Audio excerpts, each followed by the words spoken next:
এই শীতের মধ্যে গ্রামের বাজারে বসে যে খাঁটি গরুর দুধের এক কাপ চা, মালাই চা খেতে অন্যরকম। আপনারা যদি খেতে চান তাহলে কমেন্ট করে জানান আমরা কোথায় আছি। যদি বলতে পারেন তাহলে এই চা খাওয়াবো, আর বলতে না পারলে নিজ দায়িত্বে খেয়ে নিবেন। ঠিক আছে, এটা একটা গ্রাম, বিখ্যাত গ্রাম, বিখ্যাত বাজার। সেখানে আমরা গরুর দুধের চা খাচ্ছি। ওই যে দোকানদার ভাইকে দেখাই দিচ্ছি, দেখেন। আপনারা কেউ যদি বলতে পারেন এই জিনিসটা কি, আপনার এলাকায় এই জিনিসটা আঞ্চলিকভাবে এটার নাম কি, তাহলে আপনার জন্য এইখান থেকে একটা আমরা পুরস্কার দিয়ে দিব। আমাদের কাছে কিন্তু অনেকগুলো আছে।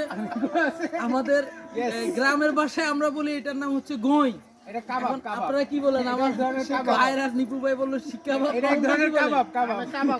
উনিও কাবাব বলে। এটা হচ্ছে কাঠি কাবাব। যেসব মহিলারা দুষ্ট তাদের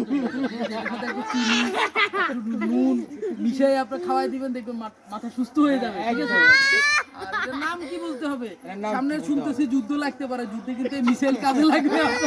মিসাইল, এটা এক ধরনের মিসাইল বলা যায়। যুদ্ধ কমেন্টে লিখবেন, কমেন্টে লিখবেন এটার নাম কি। বলতে পারলে আপনার জন্য আমরা ফ্রি পাঠিয়ে দেবো।